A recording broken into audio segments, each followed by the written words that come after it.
Good morning, everyone, and welcome to Boston Harbor Now's June Harbor Use Forum. It's been a couple months since we convened, and we are so glad you're here. You can say hello in the chat. You can send a message to everyone with your name and where you're joining from today. You can also click the little square that your photo is in. There's 3 little dots, and that will let you change your name. So you can also just add your name and pronouns and affiliation there. As you might know, this is a Zoom meeting, so you are welcome to use the chat to talk to folks. You can put questions in the chat. You're welcome to private message other folks that you're excited to see this morning, just like we're in real life and you're chatting with them over coffee.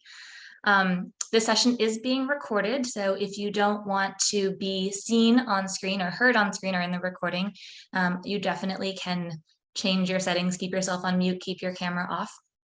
And you can also use the raise hand functions. There's a reactions button, and then when you click that, it will give you the option to raise your hand when you have a question. We'll mostly do questions at the end, but if you want to jump in sooner, you can do that. And right now everyone's on mute, so it's up to you to turn that on. We're going to start in just a couple more minutes, but again, welcome, change your name, and update your information if you want to tell people where you're joining from or who you're affiliated with.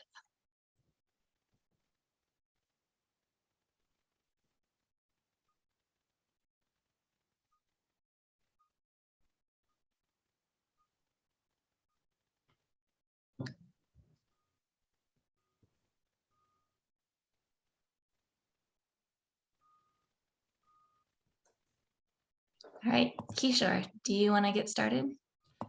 Yes, good morning. Welcome, everyone.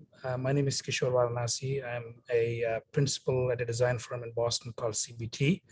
But today I'm in the capacity of the chair of the Policy and Planning Committee at Boston Harbor Now and a member of the Board of Trustees.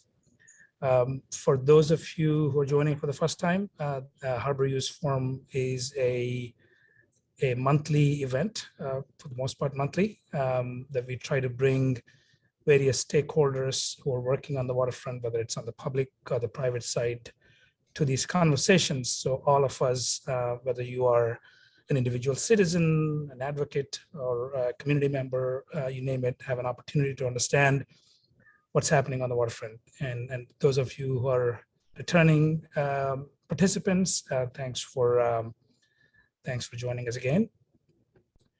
Boston Harbor Now is a nonprofit that is focused on making the waterfront, the harbor, as well as the islands, climate resilient, accessible, and inclusive to everyone. And the important work of Boston Harbor Now can be seen in many ways. We comment on many of the ongoing waterfront projects, not just comment, try to influence them to make them meet some of the goals that I just mentioned. We plan for ferry service. We try to bring people, not just from the waterfront, from a whole host of communities in the region to the waterfront and the islands. And that's why the kinds of conversations we have in this Harbor Use public forum are very important to ensure that we're meeting these goals. I'm also joined today by Kathy Abbott, who's the CEO of Boston Harbor Now, will also be on the call. She'll be a co-host and she'll be fielding the Q&A later on. So on to today's discussion. We're really excited to have Deanna Moran, who is the Interim Vice President for Healthy and Resilient Communities at Conservation Law Foundation, and Alex Meeks from HRNA Advisors. They both have been leading a pretty cool effort to build a tool that I'm really excited to learn about, to really understand, to allow us to understand the trade-offs of the development on the waterfront. What are the public and private benefits, and how we can understand and balance them as we try to evaluate these developments. So they'll give an insight into how they thought about the tool, how they built this tool, and how we might actually use it and implement the tool as we go forward in evaluating the future waterfront projects. So there was an article in the Globe that some of you might have read. Alice is going to put a link to it if you want to learn more about this tool. But without further ado, I'm going to turn it over to Deanna and Alex and look forward to it. Thank you, Kishore. I'm super excited to be here today. Thanks to BHN for asking us to present at this week's Harbor Forum. I'm going to start off by just giving a little bit of background and context for why we wanted to develop this tool and what gap we think it fills in waterfront planning in Boston and across Massachusetts. And then Alex and I are going to take you all through a PowerPoint, just kind of describing how the tool works, and we'll answer any questions you have. So to start off, many of you, I'm looking at some very familiar faces. Many of you probably know this, but for those who do not know this, Chapter 91 is a state law that essentially codifies the public trust doctrine in Massachusetts, which says that jurisdictional tidelands, the area between the historic low and high water mark, is held in trust for the public, and that all Massachusetts residents should have access and benefit from natural resources like the water. There is a set of regulations that implement the statute that for non-water dependent development, like residential buildings or commercial buildings, have pretty stringent numerical limitations and use standards for non-water dependent development on the water. So those standards range from, height restrictions, minimum open space requirements, which limits the amount of lot coverage of a building, and on Commonwealth Tidelands, some higher benefits around facilities of public accommodation and activation of exterior open space.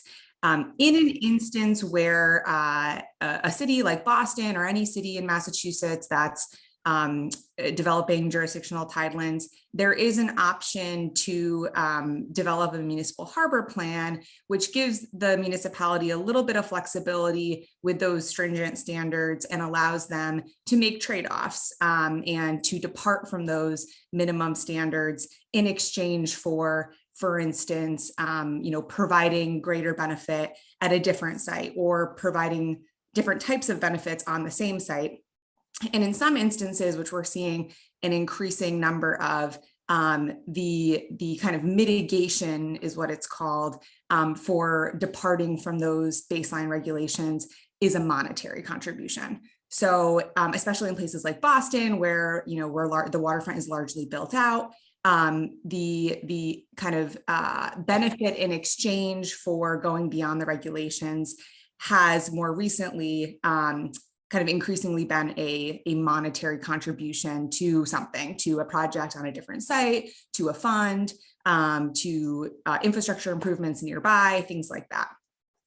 CLF wanted to develop this tool, and we sought out HRNA to help us develop this tool because we saw a gap in the current process for planning, specifically around those substitutions. And we were kind of increasingly feeling like the mitigation payments that were being negotiated in exchange for these substitutions from the regulations weren't necessarily capturing the full public benefit that was being traded, and that the public was maybe getting shortchanged on some of those deals. And so in trying to figure out how the current system was processed, we met with folks at the state, with folks at the city of Boston, with other folks that were working in this space, and realized that there really was no formula for determining this monetary contribution. It was mostly negotiated with individual developers on a site-by-site basis. And we wanted to bring some more uniformity to that, some consistency to that, and some transparency to that, because the public is largely left out of those conversations around what amount of money really is,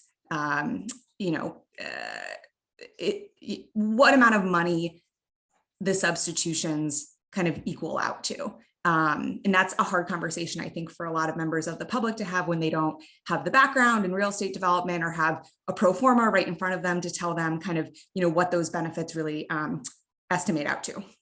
So with that in mind, we embarked on this project with HRNA to try and develop some type of formula that could tell us for all of these projects, what that amount should be. We kind of quickly realized with HRNA's help that one formula is really not possible, because each site is so different and each circumstance so specific. So what we developed instead was essentially a real estate model that puts in kind of all of the site specifications of the site that you're looking at and spits out a number based on a backend model that HRNA has developed with a lot of real estate information and data. And the original model was a little bit complicated. So we spent another year trying to turn it into a user-friendly public-facing web tool, which is what we've now released. So we're going to talk a little bit about the tool, how to use it. There's kind of varying levels of experience needed to use the tool. You can use it as a layperson and not have any kind of advanced knowledge of Chapter 91. But if you do have advanced knowledge, there's kind of a whole set of additional advanced toolbars that you could use. And we're going to talk through some of that and answer any questions you have. So with that, I'm going to turn it over to Alex, who I think is going to share his screen with our PowerPoint presentation. Thank you so much, Deanna. Really excited to be presenting alongside you from HRNA Advisors. It's been a pleasure to work with you and learn from you about the intricacies of Chapter 91 within the Boston and sort of greater Massachusetts coastal real estate market over the last 2 years. So I'm going to go ahead and share my screen, and hopefully this works fine. So Deanna did an amazing job of sort of illustrating the context here. So I'll just sort of speed through a few slides here.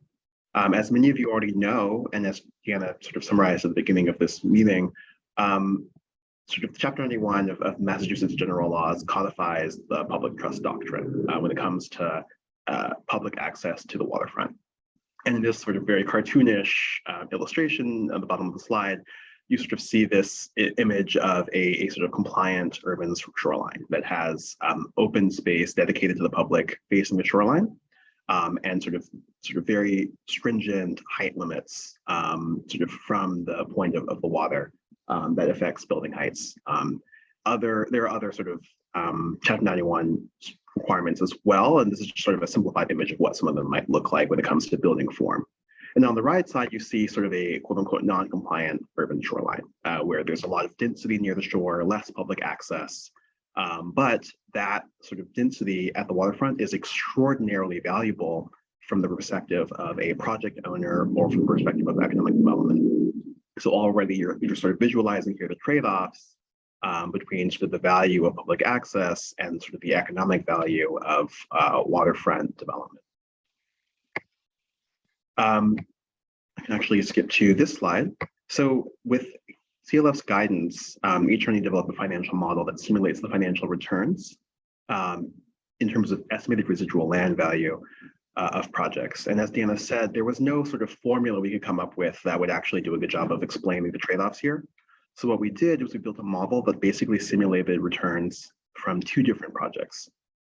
We simulated returns from a project that sort of was proposed by an actual real estate developer, for instance, that benefited from a series of substitutions in the municipal harbor plan. So perhaps the real estate project enjoyed increased heights, greater density within a waterfront area. Maybe there was less public space on site, so the developer was able to build larger floor plates in order to sort of realize greater revenue over time. And so what you see here is that so on the left, you sort of have a compliant project that sort of abides by Chapter 91 stringent requirements, and there's sort of a cap on the value. And on the right, you have sort of this theoretical image of a private value of a non-compliant project that benefits from those municipal harbor planning substitutions. And you see this additional value here. And as Deanna said, sometimes when public waterfront access is diminished, thanks to these relaxed Chapter 91 rules, there's sort of this calculation behind closed doors. It's not very clear how it comes to be of a mitigation payment that goes from the project owner back to the public to pay for on-site infrastructure or sort of a fund or other project-related improvements nearby. But it's not clear, there's no framework for calculating how much mitigation is appropriate to compensate the community for the loss of public access. So that's the gap that the Tidelands development calculator tries to fill. In order to build the calculator, this is just sort of an overview of our process. CLF and HRNA conducted a lot of market research, current as of summer 2021, to derive inputs for sort of various real estate market contexts, actually more than 5, and 3 building construction typologies. And so we captured a large number of uses, ranging from sort of residential rental and condominium, retail, office, industrial, even hotel, and sort of non-revenue generating community space. We looked through a lot of sort of key variables and drew upon our own market research, third-party databases, and interviews with developers in the area, active in the Boston market and other markets, to source credible metrics for all of these assumptions. And then we also sort of sourced construction costs using the same types of resources. We came up with this sort of 5 tiers of market contexts. Obviously, you could sort of create you could create an infinite number of market contexts to deal with the variation in real estate dynamics and property values up and down the coasts. In order to make the model user-friendly and sort of easy to sort of operate online, we simplify things to create 5 different market profiles, including downtown Boston, sort of what we are referring to as coastal urban Boston, which concerns some non-downtown neighborhoods that still front the water. Inner suburban Boston a bit further out, where values actually tend to be a bit lower, and sort of so on. And the user is able to sort of choose whatever context befits their project on the Tidelands calculator online. And as I mentioned earlier, we were looking at 3 different construction typologies, because obviously project costs differ wildly depending on how high you're building. For the most part, in really strong markets such as downtown Boston, Seaport, Charlestown, etc., you're seeing a lot of, in recent times, high-rise concrete and steel, sort of exceeding 12 stories in height, but you're also allowed to sort of specify lower-rise buildings as well. So that's sort of a basic walkthrough of sort of how we sort of thought through the tool, how we built it. And Deanna, I'm not sure if you want to sort of step in anywhere and sort of add anything to what I just shared. Nope, that was perfect. Okay, great.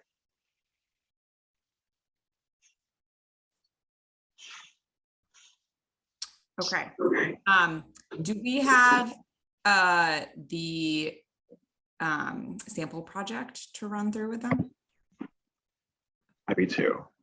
So now what I'm going to do is I'm going to share my screen and walk through an example, theoretical, made up, not a real project, based in Charlestown neighborhood in Boston. And you can actually sort of follow along if you want on the sort of using the link that Alice shared earlier.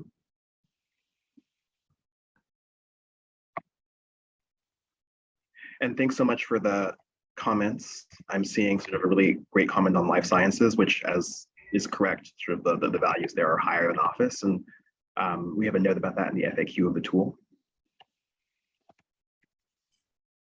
Hold on for just 1 second.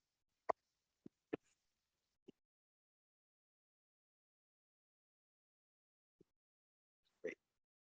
So when you go onto the Massachusetts Tideland Development Calculator website, using the link that Alice provided or the link that's available in the Boston Globe article, you sort of land on this splash page. The calculator is sort of the first thing you see, but there's also a really helpful about section and a frequently asked questions section that you can access in the upper right-hand corner. I'm going to go ahead and skip to the meat of the tool and sort of try the calculator. So this theoretical made-up project, I'm going to walk you through what it looks like to input the data for it, and then walk you through what the results mean. Basically, what we're thinking about is a sort of set of apartments on sort of half an acre of private tidelands in the Charlestown neighborhood of Boston. And the project owner has proposed a high-rise tower containing 80 rental apartments and 60 condominium units. All of them are on top of 20,000 square feet of retail. And there's 190 units of underground parking below the site. The site is sort of 10,000 square feet of it is dedicated to open space. And so already you're sort of what we're going to run into actually is this project as it's proposed currently, given the dimensions of the site, exceeds the height limits that would be allowed to the developer since this project is right up against the shoreline on private tidelands. So the site is about half an acre. I'm going to go ahead and enter 20,000 square feet. It's on private tidelands, but you can also select Commonwealth tidelands. Commonwealth tidelands have more stringent requirements on certain things. And then the city is Boston. Now, Boston has a variety of different contexts within it. So the tool prompts you to make a decision on whether this is sort of downtown, which includes downtown Boston waterfront, Seaport, sort of South Boston, or the urban core, Charlestown, East Boston, and Dorchester. So we're going to choose urban core since Charlestown is listed in that context. Now, there are some more advanced inputs, such as, you can specify whether there's a setback between the project site and the waterfront. For now, we're going to leave this at 0. So that's the first sort of section, the basic inputs. You're really defining the site and the regulatory context. The next set of inputs is project assumptions, and this consists of the real estate program, sort of the distribution of square footage and units across the land uses, and the construction typologies. So we're going to say that this is a mixed-use building since it contains 2 different types of residential and retail. And that actually sort of expands the number of types of inputs you can provide. As I mentioned earlier, we're looking at 80 residential rental units and then 60 condos, which tend to be sort of larger than rental, and 20,000 square feet of retail. We're only really allowing 10,000 square feet of open space on site. This is a high-rise building using concrete and steel, and the parking is underground. And it's generally advisable to use the same assumptions for both the sort of legally compliant project and the non-compliant project. Finally, as Dana mentioned, there are some additional sort of advanced options that you can use. We're going to just use one of these to specify an exact number of parking units. Normally, the tool auto-calculates parking based on parking ratios based on the specific market context you select. But we're going to go ahead, we already know the parking in advance, we're going to go ahead and specify that. But there's also some other inputs you can have here in terms of special infrastructure. So we're going to say right now it's set to auto-calculate parking based on local parking ratios. We're going to actually manually edit the parking. And just to keep things simple, we'll put 190 spaces in residential rental. You hit view results, the calculator will actually sort of demonstrate some outputs. So I'll walk through these and sort of explain what they mean. The tool calculates a land value premium or residual land value premium that the sort of non-compliant project achieves over the Check 91 compliant project.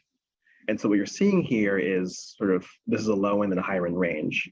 Sort of the low end project achieves a value of sort of 11 to 12 $1 million in residual land value, whereas the comparison project really only achieves up to $3 million in residual land value, right? Because there's that sort of cap on height and limitation of what you can build in terms of floor plate on the site. And so the project that benefits from a Chapter 91 substitution on height and floor space achieves a really sort of considerable land value premium of $8 to $9 million. And so here you see the difference demonstrated graphically, where you have the proposed project here, and then the legal project here, sort of capped in terms of land value. And there are a few other sort of graphical outputs. You're sort of seeing the total gross floor area that's achievable, and then sort of the maximum gross floor area estimated on site given default Chapter 91 assumptions. And likewise, sort of, you have here a distribution of other sort of community benefits in terms of square footage of community space, of which there is none, and open space.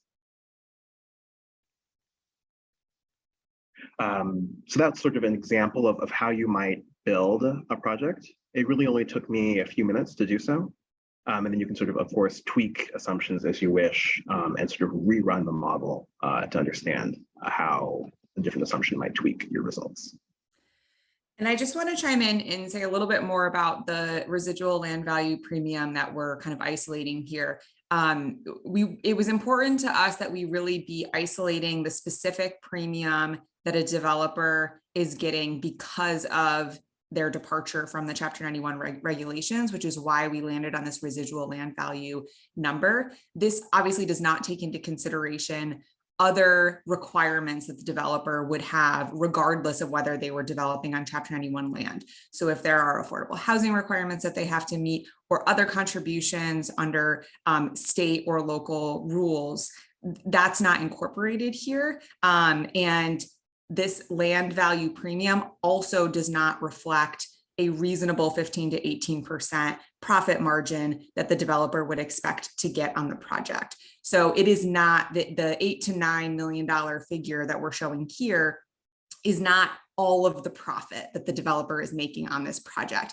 It is the isolated value of basically the entitlements that they've gotten by being able to depart from the Chapter 91 rules. So just want to make that really clear. There's not a suggestion here that all of the profit that a developer makes on one of these projects should be considered for mitigation. We've really kind of specifically targeted this residual land value for that figure.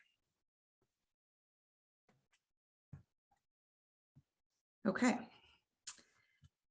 So that's our presentation. So I will open it up to questions. I know that we have a couple of questions in the chat, and I think, I don't know, Vishwar, you're going to moderate, so maybe I'll turn it back over to you.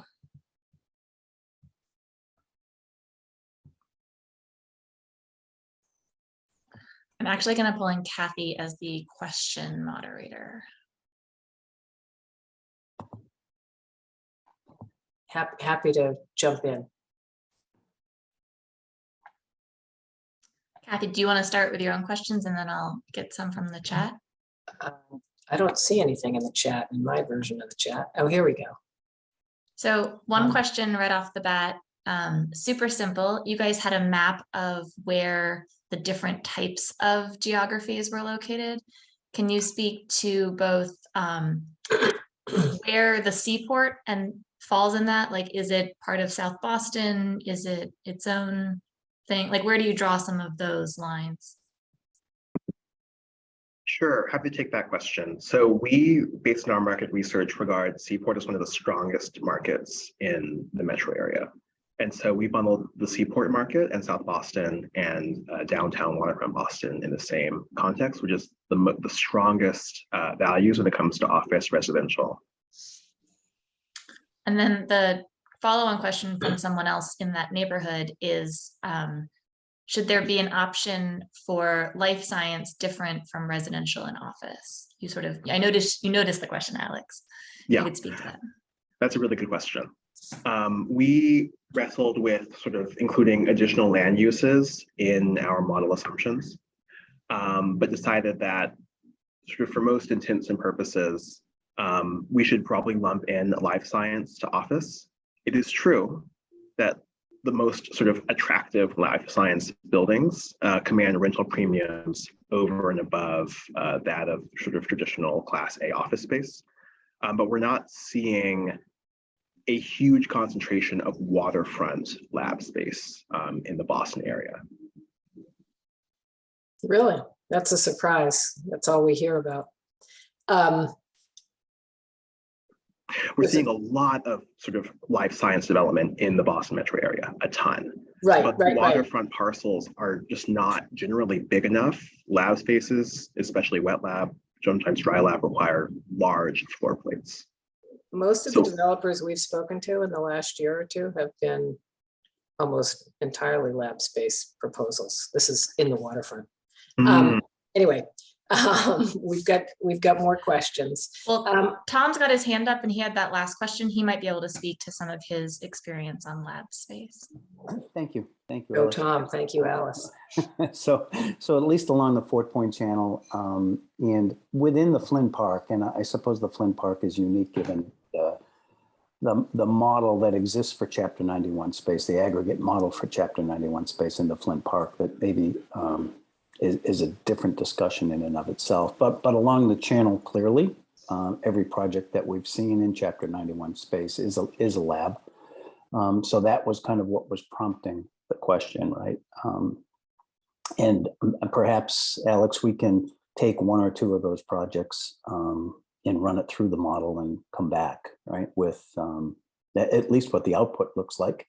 And it kind of gets to the second question I had about when we have a multi-building, multi-use project, right? So we happen to have an example set, again, on the channel that's got 3 different building types and a public park. One's life sciences, one's Class A office, one's residential.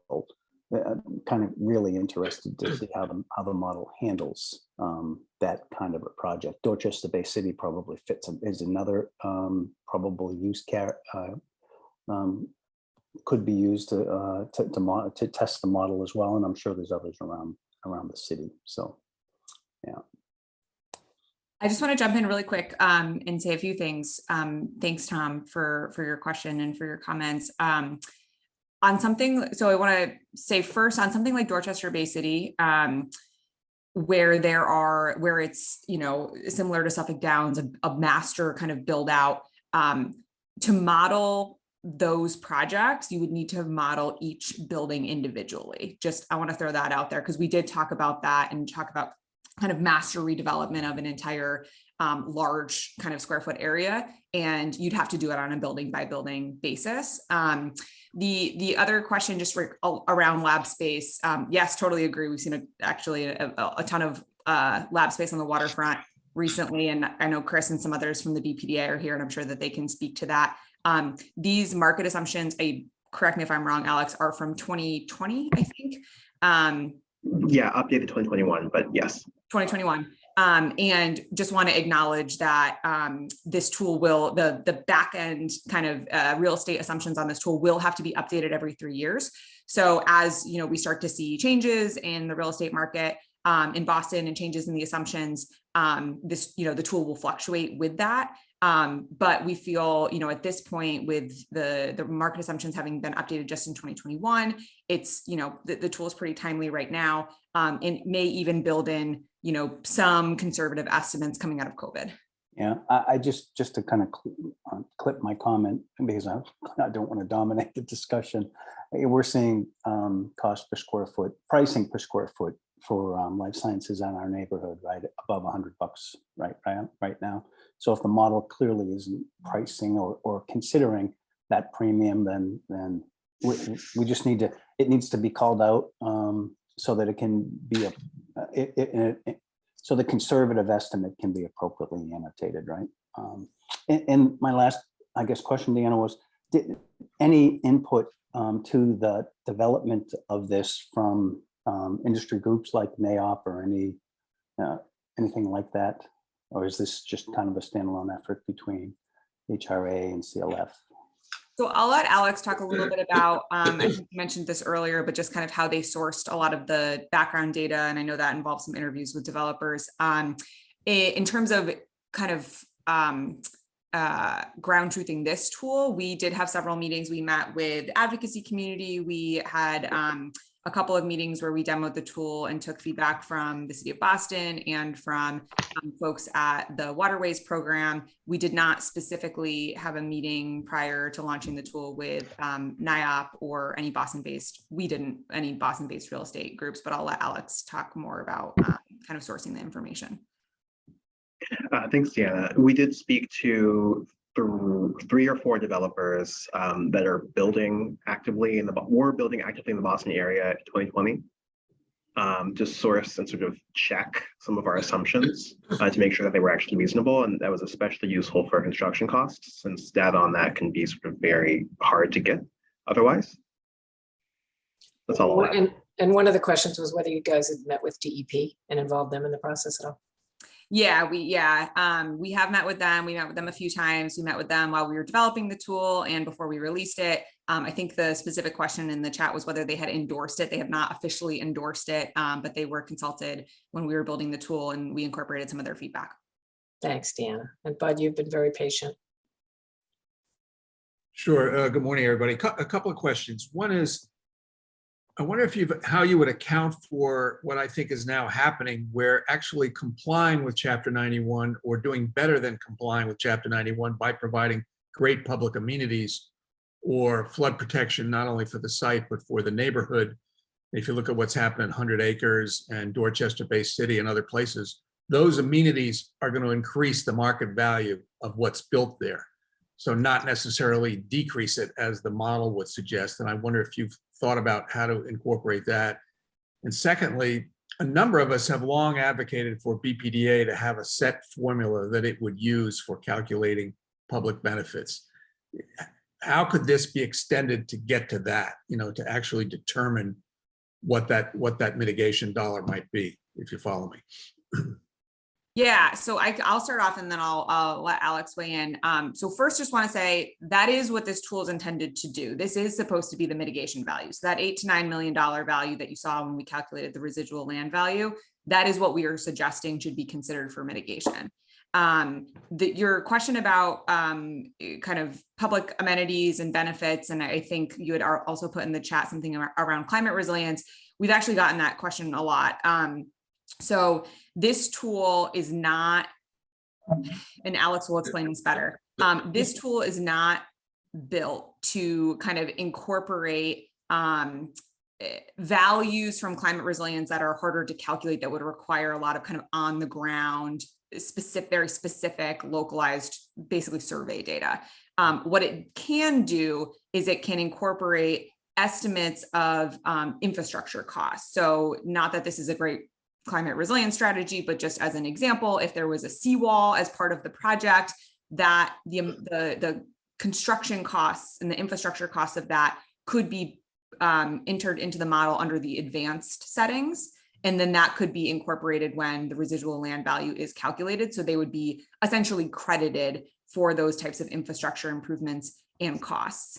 In terms of, benefits that amenities that they're providing that are actually beneficial to the public. We did use this tool on one project that was somewhat unique, where they were departing from Chapter 91 regulations. This was a project in East Boston. They were departing from Chapter 91 regulations, but they were also providing considerable quality public open space on site. And when we ran that project through the model, just as a test in comparison to some of the other projects in the city, the residual land value was much lower. So it is kind of capturing when there are, high quality public amenities, community space, for instance, there's a spot for that where you can insert non-revenue generating community spaces that they would get credited for. So it attempts to kind of incorporate that, but I'll turn it over to Alex, and maybe Alex, you can also talk about the specific kind of climate resilience piece that and where we landed on that. Yeah, absolutely. And so while we were doing our research, we sort of did this literature review also of how really high quality open space and waterfront proximity does increase the value and saleability of real estate assets. And so our assumptions do actually incorporate sort of incremental values associated with open space in a conservative manner. Like you can sort of see, there are some examples of this where, for instance, New York City being positioned near Bryant Park increases the value of the building by an enormous percentage. And we're not talking about large numbers like that, but we did try to incorporate some conservative increments in value based on the real amenities that are really important to people, as you just said. And then in terms of resilience, exactly as Deanna said, it's really challenging to attribute market value to resilience improvements specifically. And so what we did was we sort of allowed the user to specify sort of dollar amounts with sort of certain types of resilience infrastructure additions on the site, and basically credited the project owner with that amount by subtracting by the residual land value premium. But this tool is not meant to sort of associate market value specifically with resilience improvements. Yeah, just to follow up, that might be something to look at in the future. I mean, I know my own experience talking to developers in the Seaport, 5, 8, 10 years ago, they didn't want to hear about flood protection. Now they brag about what they've done on their sites and their buildings because they know how important it is to market value and reducing their risks of their buyers and tenants. So I think it's probably a pretty good size increment there that you might want to think about. Chris, you have a question? Yeah, just a couple of quick ones. I just started to dabble with the tool. Looks like an excellent, way to sort of run some evaluation, in terms of valuation and some of these offsets. I'm not clear. Is this just really focused on sort of a density FAR calc valuation? Because I know, in some areas like 100 acres, some of the, properties in East Boston that are subject to MHPs. In those areas, it was more around relocation of mass, where a little greater height on the waterfront, less height towards the back of the site, but overall the mass FAR stays about the same. So just curious as a first question as to whether this is really specific to sort of density and sort of square footage valuation of these different types of assets. I'll take that question. So it is more useful for density, changes in density as a result of Chapter 9 recommendations. Sort of the original complicated version of the model did allow sort of some adjustment of location of pieces. We decided to sort of simplify things with the online version of the tool. But yeah, to answer your question, sort of, you would not realize an appreciable difference in land value premium by simply moving a building around. Okay, all right. So I want to capture the benefit discussions that may come through that sort of reevaluation of how a building is sort of situated or its massing on a given site. Okay. Also, just a question, I think a lot of the language that's utilized with the website, talks about access and reduced access, but in a situation where maybe we have a taller building with a much smaller footprint that could actually improve and enhance access. I think a lot of the Chapter 91 language speaks more broadly about water-related public benefits and interests, so that may be a better way to frame this than just around public access as we know it. So just a thought there. And in terms of, again, how some of these plans, I know MHPs have been implemented in Boston. I mean, this seems like it's a very sort of transactional tool that's based upon a specific project. In some cases with MHPs, there is a more formal project that's specified through a harbor planning process. In other cases, it's a little more broad in setting a zoning framework where there can be, just a zoning sort of model, if you will, that's framed out within the MHP, but a project can differentiate within that over time. And clearly we've had harbor plans that have been established, years ago. We go through a recession, a completely different project that's being advanced years later. And so I guess there's some question of, you're tying down these sort of transactional benefits at year X and it's X plus 7 later, how do we compensate or evaluate for that at a later time? So I think that's just another dynamic to think of, as well as some of the non-transactional aspects to some of the harbor plans we've done in the past, where something like additional shadow is compensated through additional open space through the plan on a set ratio, rather than, again, a sort of a transactional number. So just some of these other dynamics in application. I'm just sort of, I guess I need to delve into the model a little bit more to see how it might impact those types of process related questions. Thank you. Thanks, Chris. I really appreciate your comments. And that last comment is really useful, because I do want to clarify that this tool honestly really is not useful in those other contexts, right? Like it is really targeted towards the very specific circumstance where substitutions under an MHP are essentially being traded for a monetary contribution, which was not always the case. And I know Ben Lynch is here and he can probably talk about it, but a lot of MHPs before the last 10 years, there's no mention of monetary contributions. It's a lot of, there's obviously money being put in, but it's a lot of on-site or, adjacent infrastructure improvements, public amenities, things like that, which I think, really was the original intent of the municipal harbor planning process. I think it is now that we are getting to a point where a lot, Boston, other waterfront communities are largely built out. It's much harder under a municipal harbor planning process to do what was, I think, originally intended, which was to kind of look at a kind of district-wide area and make trade-offs in that among that whole area, rather than making kind of specific substitutions for one building and then saying, well, we've got nowhere else, in this district to put the benefits because everything's built out. So we're going to make a monetary contribution. That's really what this is targeted to. So I think in the circumstances that you're talking about, where there wasn't a specific developer in mind, there wasn't a specific building envelope in mind, it'd probably be less likely that the city in those scenarios is going to propose a monetary substitution or mitigation payment for all the reasons you just said, right? Things can change. We don't know exactly what the project's going to look like. And we would, that's kind of where we're hoping things will go, is that we can kind of go back to a time when there wasn't a lot of monetary contributions, and it was more, we're going to do this on site, we're going to do this adjacent to the site. But this is just, this was really in response to what we had kind of been seeing as a pattern towards increasingly needing to monetize those substitutions into a lump sum payment. So this would, I want to be clear about that. Like this tool is useful for that kind of very specific circumstance. Sorry, Alice. I was going to say, Deanna, there have been some questions in the chat about the baseline. So going back to this question of like, if we're coming up with monetary trade-offs, someone asked, like, is the evaluation comparison based on 50% open space, which is required? Someone else said, if it meets all the Chapter 91 standards, is the residual land value 0? So if you could just clarify some of those, like, what is the baseline?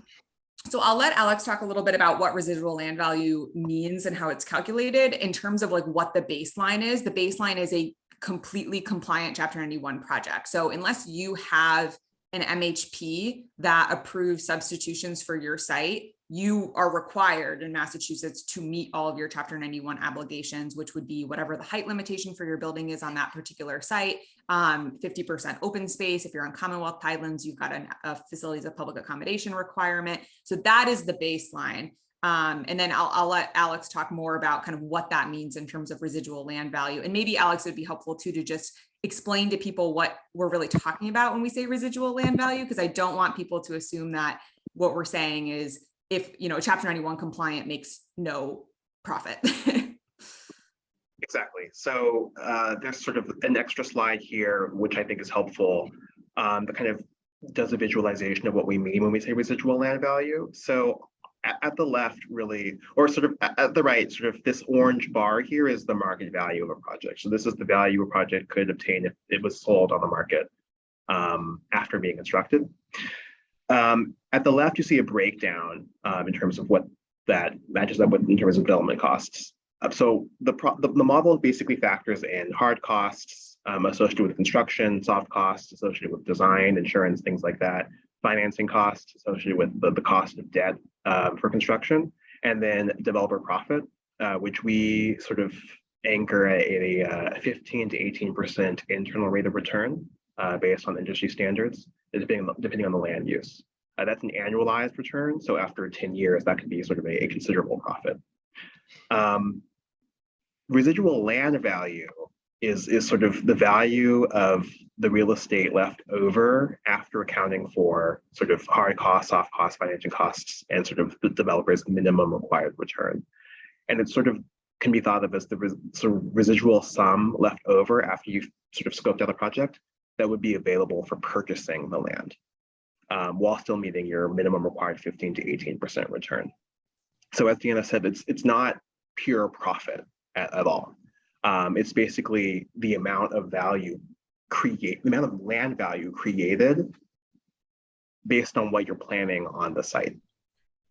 Right. So the residual land value, but for substitutions from Chapter 91 regulations, would not exist. It is being generated because they are getting entitlements that they were not expected to have, did not have when they purchased the land, that are kind of above and beyond. And if you use the tool to build out a project that was more or less sort of in keeping with Chapter 91 default requirements, the residual land value premium would indeed be 0 or close to 0. That's not to say that the project isn't making a profit. The project is still making a profit. It's still worth building, and it's meeting that 15 to 18% internal rate of return, that profit margin. But it's not sort of, the land has not become more valuable because the developer has not sort of unleash the value of the land by increasing the height cap and sort of decreasing the amount of minimum open space required. And I also want to say that on the flip side, you know, we are not unrealistic. There are projects, there are sites that are highly constrained, and to make a profit on those sites, it's not always possible to meet Chapter 91 requirements. So it is possible that you could enter in the site constraints of, you know, a waterfront parcel in Massachusetts or in Boston, and this model would simulate, you know, what the kind of possibility, you know, what the construction costs are essentially to meet Chapter 91 requirements. And we have seen a few that are actually negative, especially with the cost of underground parking, which are astronomical. So that I want to acknowledge that, like, there are situations where not receiving a substitution from Chapter 91 regulations there would not be, you know, redevelopment of that site may not be economically viable. And this tool can help show that too.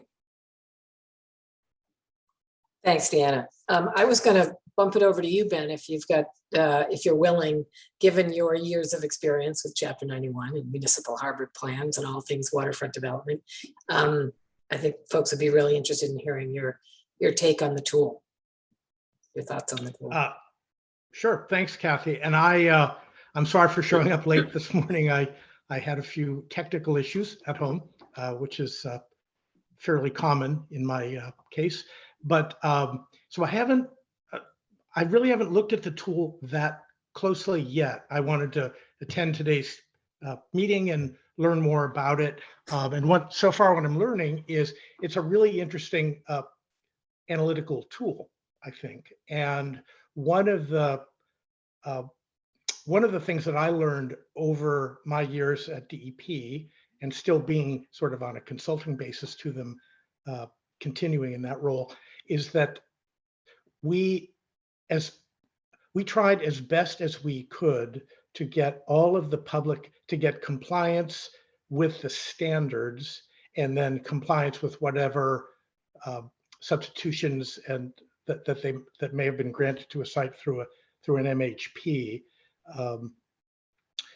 and we're still don't know, you know, going forward what MHPs will look like, or how they will work, or if they will even be doable. But one of the things that I learned is that over the years is that, to Deanna's point, that sometimes constrained sites working, you know, that they require offset, the substitutions and offsets. But I can tell you from the point of view of DEP, at least speaking for myself, not necessarily for DEP, is that monetizing public benefits were, I always felt it was a bit of a crapshoot. And when certain, so if you're getting monies to make up for a shortfall of required public benefits, it's getting harder. I know that we look at the now 20-year-old, the water transportation premium, where money was required through an MHP, the South Boston MHP. We devised a monetary payment to promote water transportation. That had always been intended to flow directly through. We're kind of a pass-through entity. It was going to go to the T, where it really belonged, because they were the experts in water transportation. The T then did not want to participate in that. So we've ended up now with DEP. I don't even know how much is in the water transportation funding, but it's probably north of $4 million now. And when all of the sites are completely built out, I think it could be as much as $6 or $7 million. It's really hard to hold to. In the early days, we just held on to that money, and we were happy to have it and thought that it would be used.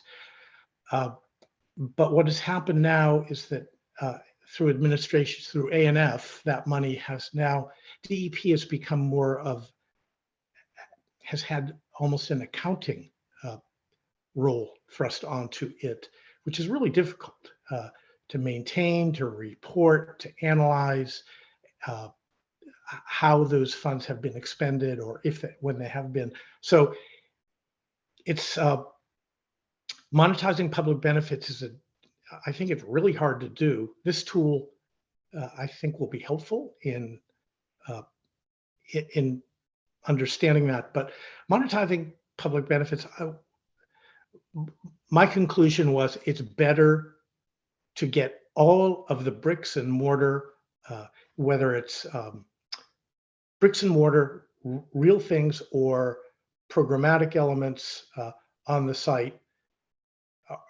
For me, were far superior to monetary public benefits, because they sit there. How do we use it? How do we disperse it? What's the process for it? And honestly, I always felt as though monetized, check writing made it too easy for developers. And by the time that those monies got used, it would be sometimes 5 or 6 years later, and it seemed a pale comparison in terms of what a real public benefit on the site would have been. So I'm a bit skeptical of check writing for public benefits. Thanks, Ben. Appreciate your willingness to share all of that. Jamie. And again, Yep. I was just going to say, those are that's not DEP's position. That's we know. Lessons learned. Thank you. We appreciate that. Jamie. Yeah, I'll just follow up on what Ben said. I certainly share his philosophy, having been on the opposite side of the table from him and trying to figure out how some of the stuff works on, for many projects. It is very, very difficult to monetize a public benefit. I will say, Joe, though, I think it's important, and the example he uses is probably the best example we have in terms of water transportation, how that could be done. But the reason it was done was because it wasn't possible, or it wasn't advisable, didn't make any sense for every project to build a water transportation terminal or run a service out of their site. I mean, this is something that was very much a district scale solution, right?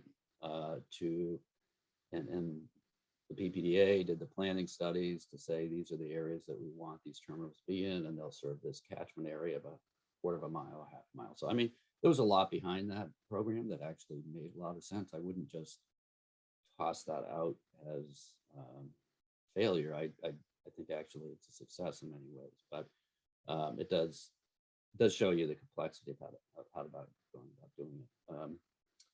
The other comment I have is, much along the lines that Chris spoke to. I think there's a presumption here that all these harbor plans are providing a great deal of additional density, and I don't think that's generally true in most harbor plans. You're not getting a lot of density bonus. You're getting flexibility in the application of rules and being able to move things around and push and pull. East Boston's a great example of, not wanting a building like Harbor View in the Navy Yard, which steps up, as it goes back. It's a Chapter 91 compliant project, but is it good design? I don't think anybody thinks it's good design. So I think the goal in East Boston was really to make a sensible, planning framework for height and massing, but there wasn't any additional density gained by any of that. So I don't think, I think you have to be careful about how you present it. And I think you should be a little more careful in your choosing your terms to say, in your presentation, you talk about a non-compliant project.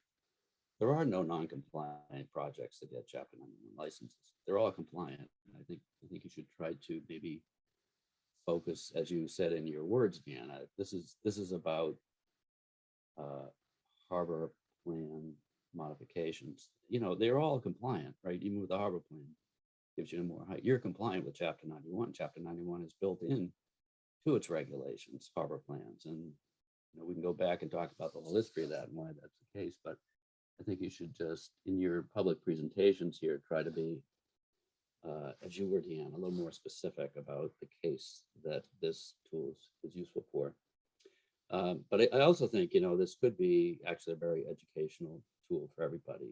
And playing around with the numbers would be pretty instructive. Like if you took your base case example and said, okay, well, what if we make our footprint smaller and, we have a 5,000 square foot footprint, we have an extra 5,000 square feet of open space. How does that change your residual land value?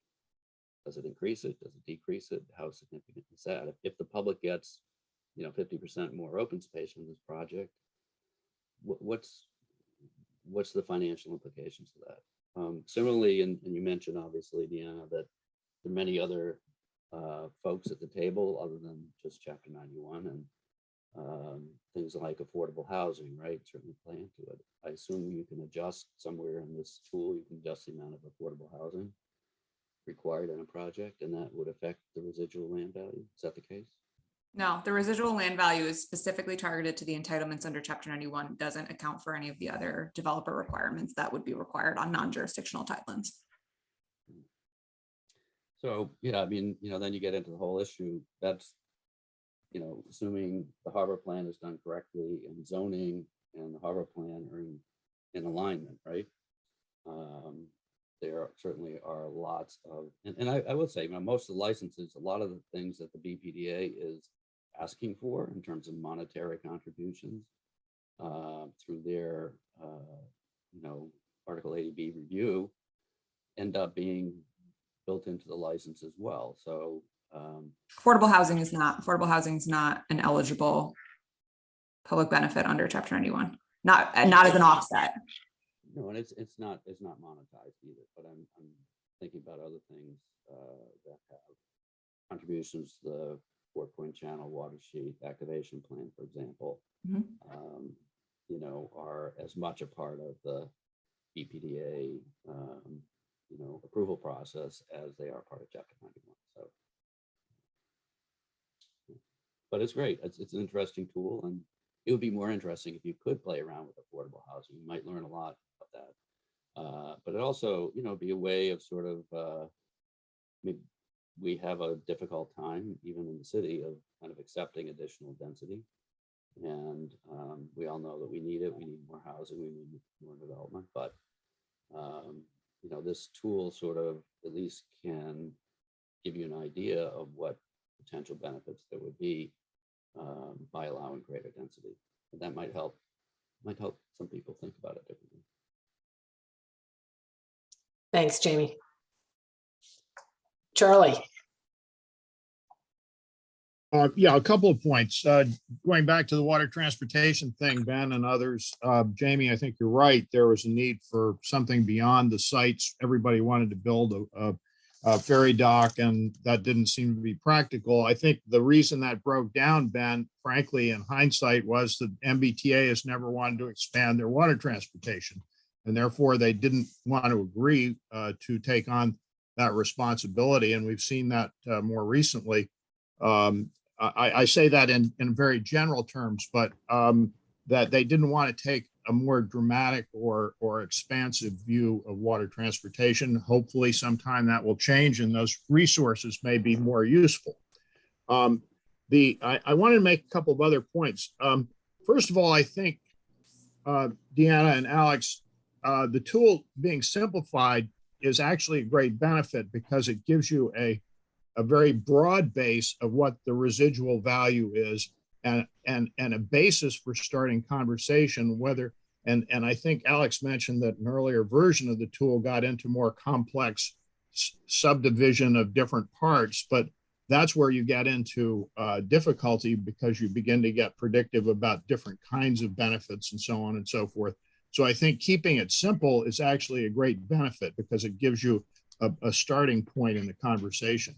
The other point I wanted to make is that we're looking at a lot of, and I want to be cautious. I think Jamie's comment about non-compliant projects is a good one. Obviously, anything that gets licensed is compliant through the process. But as we look at DPAs, which are not subject to the same Chapter 91 regulations.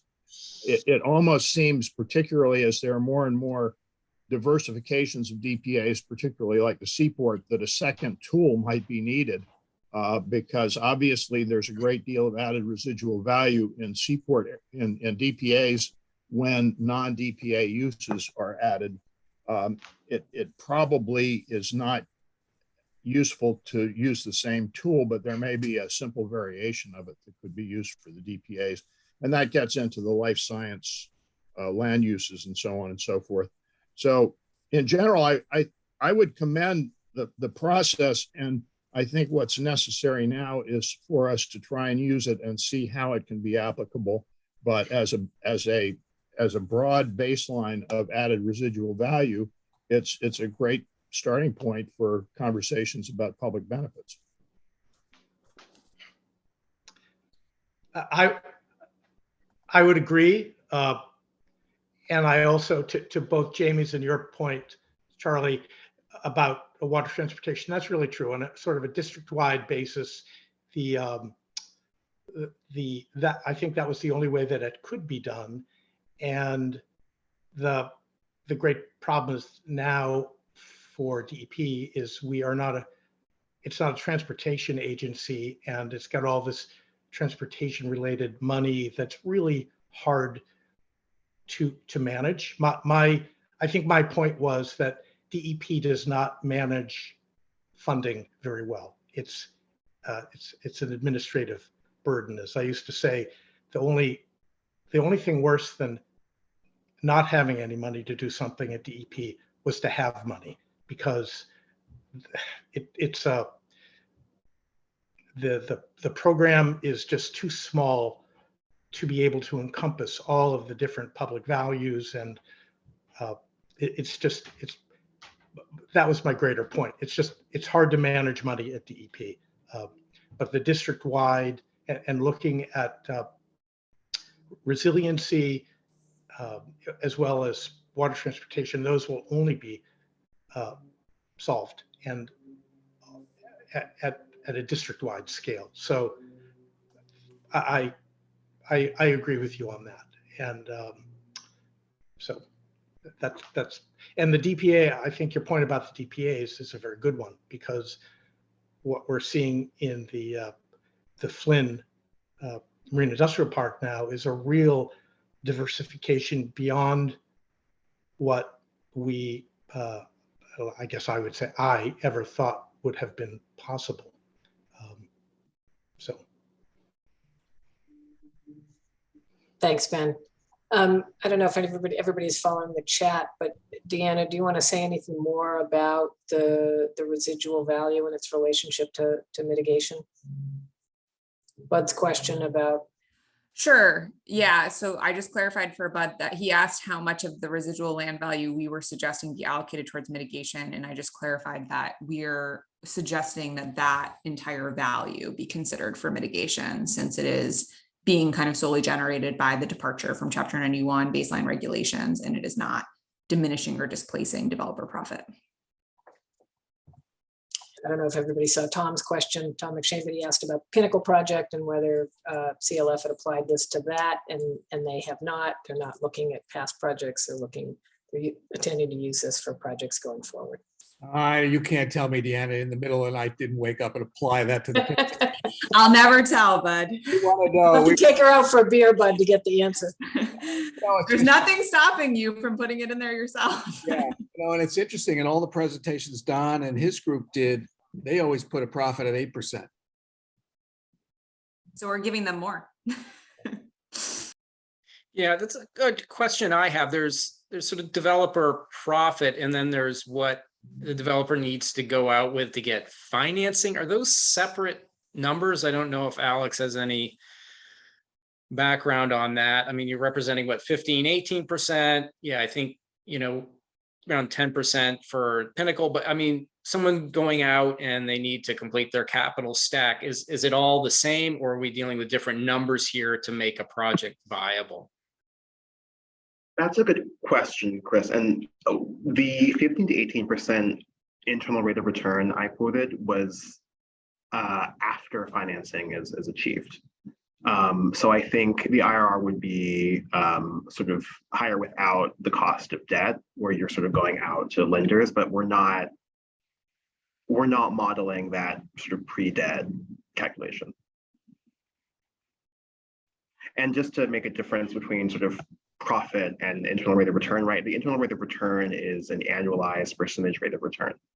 So if you were to sort of project that over 10 years, which is sort of the typical holding period that we assume in the back end of the model before a developer sells a building, like over the course of 10 years, that could be a 200% profit. Jamie, did you have another question? Yeah, I Point want you to wanna ask make? Alex about, I mean, it's an intriguing model and it strikes me it's kind of an instant point in time analysis.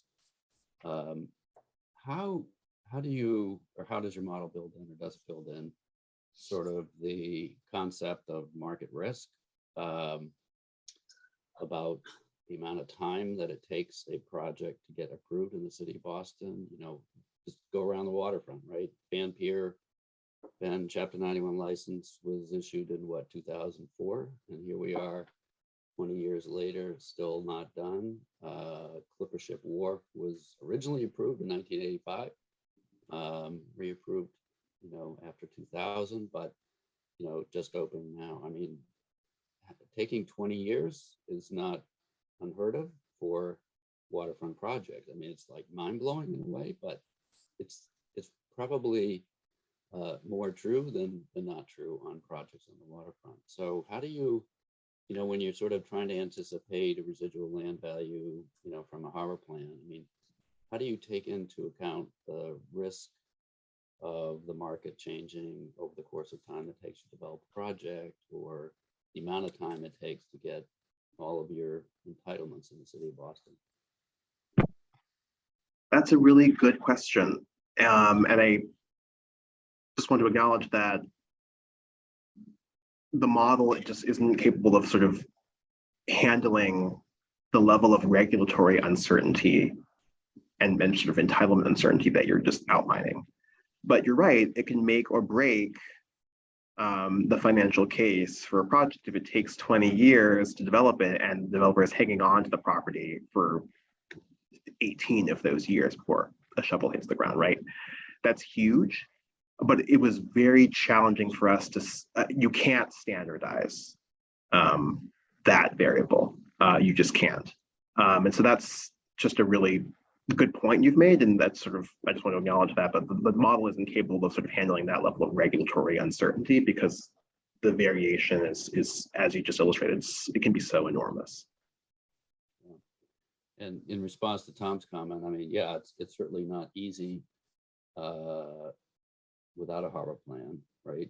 To get something approved and permitted in the city of Boston, including Chapter 91, that takes a long time too. But there is the extras, and Chris can speak to this better than anybody, you know, how long it takes to get a harbor plan amendment approved in the city. But again, even beyond all that, it's really, you know, there is a huge market risk. You know, through the last 20 years, we've had, you know, several ups and downs, and you know, that delays development, and there's a price, a cost, certainly a cost to that as well. For folks either watching the recording or not following the chat, Tom's comment was, if the proponent applied for waterfront development and was fully compliant with all the baseline requirements, how long would approval take? And I think that it's a different approval process, but as Jamie noted, it can vary.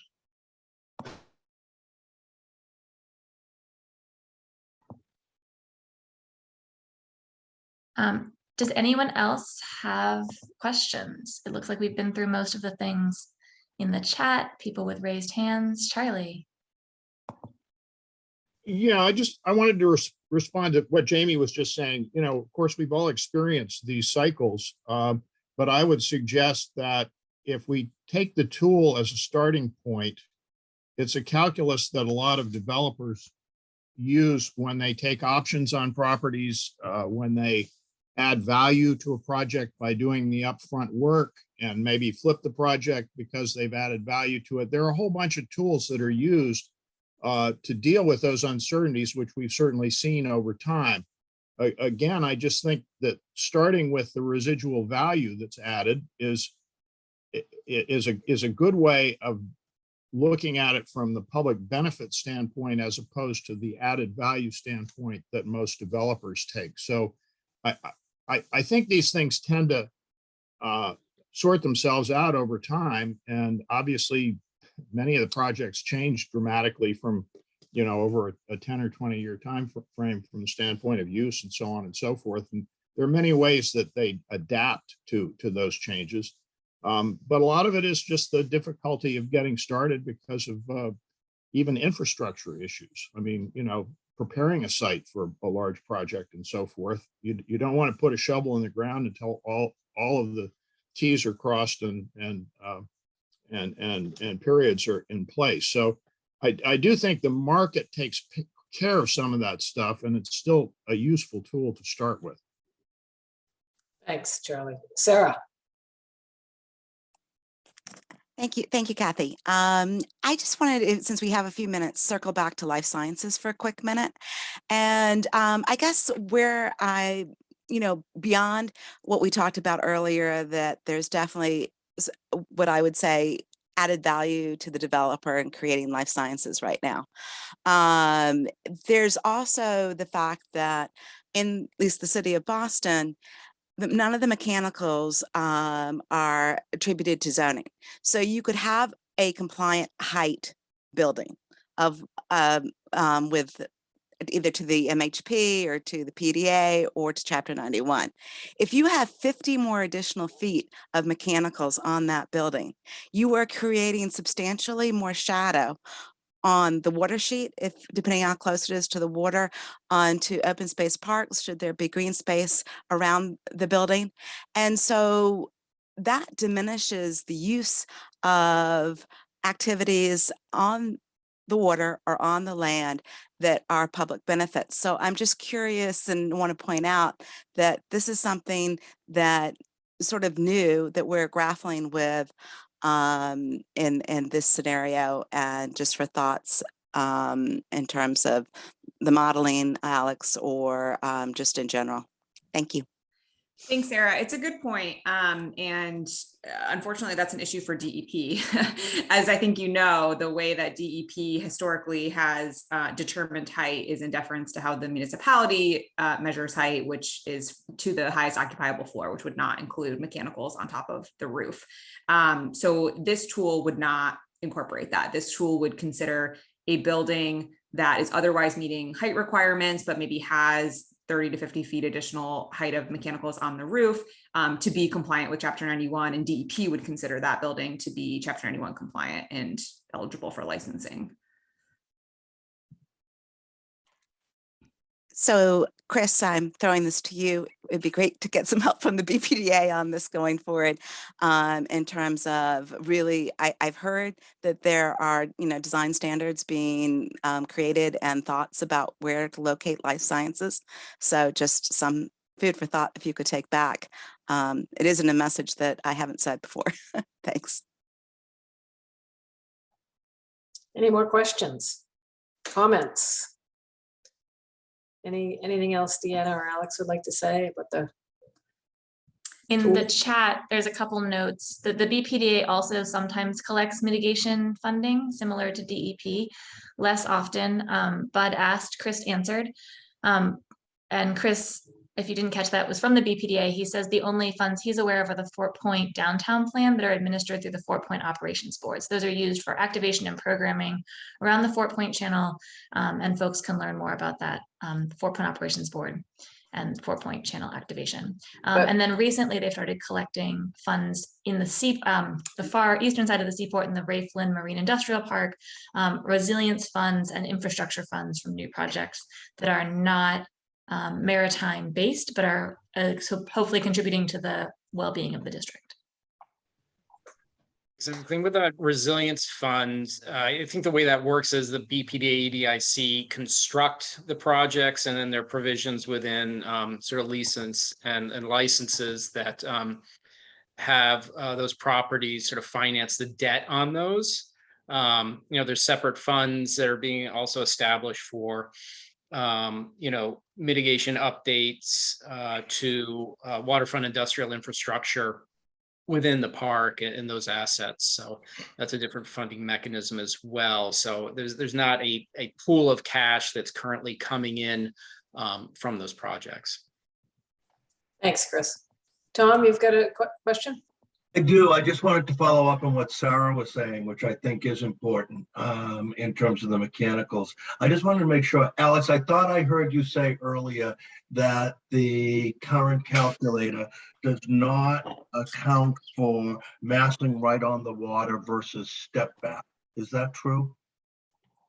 It does, to the extent that it affects the maximum height limit. So 50 feet, if you're 50 feet from the water, 50 feet, 100 feet, 100 feet from the water is 55, 100 feet from the water is a 55-foot height limit, and then it steps up from there. So the calculator does take that into consideration, and it would internally calculate the maximum height that would be allowable under Chapter 91, so that if you are proposing a larger height, that difference is being accounted for. Okay, because that's one place that it really does matter. So great, thank you. Okay.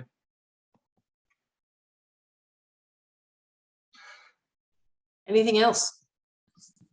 Any closing comments? And Kathy, one other question. So where, Deanna and Alex, I mean, is this available for us to play with somewhere? I mean, where do we go to play with this? Because this is fascinating. So Just put it back in the chat. Yes, great way to wrap up. It's almost like I planned. Thank you. I planned this by you, right? There, Alice has put the link in the chat. Yes, it is a fully public, free tool available at that website. We launched it about 2 weeks ago, so it is brand new. Feel free to share it widely. We want people to use it and test it out and give us feedback. Just want to say thank you to Alice and Kathy and the BHN team for having us on today. Really appreciate the opportunity to present the tool, and thanks to all of you for coming and listening. And thanks to Alex for joining. If you are playing around with the tool and you have other questions and you want to reach out, you can always email us. Feel free to. I'm happy to talk with you more about it, to troubleshoot problems that you're having, or just to hear feedback that you have on it as you start to play around with it. So thanks so much. Thank you for taking it on and for creating the tool. It's great. It's really exciting. Again, the website is www.tidelandcalculator.com. For those of you who are keeping track of Boston Harbor Now's Harbor Use Public Forums, our July forum will be taking place on boats.